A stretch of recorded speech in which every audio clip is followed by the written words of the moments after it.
আমি টুটু সাধু। আমার চ্যানেলের নাম ক্যামেলিয়া।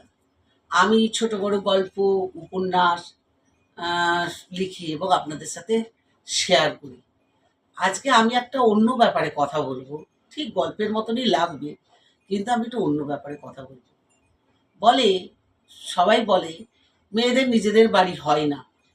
মেয়েদের নিজেদের বাড়ি হয় না কেন? মেয়েরা অবলা জাতি। মেয়েদের নিজেদের কোনো বাড়ি হয় না। বিয়ের আগে বাবার বাড়ি, বিয়ের পর স্বামীর বাড়ি, তারপর ছেলের বাড়ি, তারপর হয় বৃদ্ধাশ্রম, নয় অন দ্য রোড। আমি প্রমাণ করে দেবো, হ্যাঁ মেয়েদের বাড়ি হয়।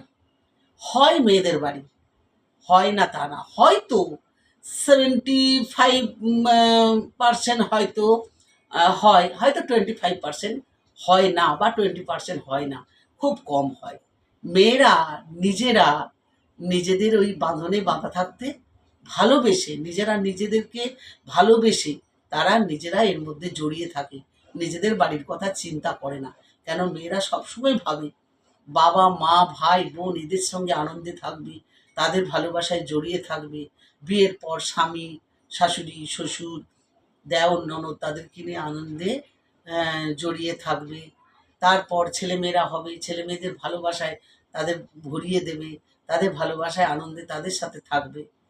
এই সুযোগটা সকলে, এই মেয়েদের এই সুযোগটা সকলে, বিশেষ করে পুরুষ জাতিরা এই সুযোগটা নিয়ে ফেলে। কেন না? তারা জানে মেয়ে ছেলে অবলা জাতি, তারা সাধারণত তাদের কোনো ক্ষমতা নেই, তারা করতে পারে না। আরে আপনারাই বলুন, আপনাদের দাদাভাই আপনাদেরকেই বলছি, যারা পুরুষ জাতি, যারা এটা মনে করে থাকে, সবাইকে বলছি না, অপরাধ নেবেন না।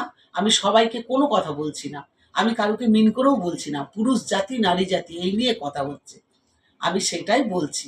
আপনারা কোনো অপরাধ নেবেন না।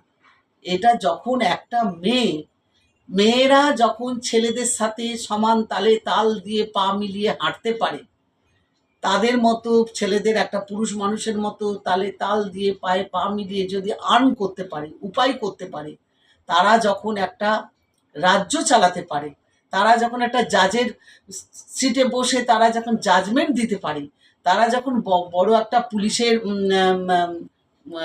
পদে বসে অন্য পুরুষ জাতি পুরুষদেরকে পরিচালনা করতে পারে, যারা একটা একটা নারী জাতি, যারা মেয়ে হয়ে যারা জন্ম নিচ্ছে, তারা যখন একটা জাজের ইয়েতে বসে আরও হাজার হাজার পুরুষ লয়ারদের পরিচালনা করছে। আর সত্যি কথা বলতে কি, এই যে মেয়েরা, মেয়েরা তো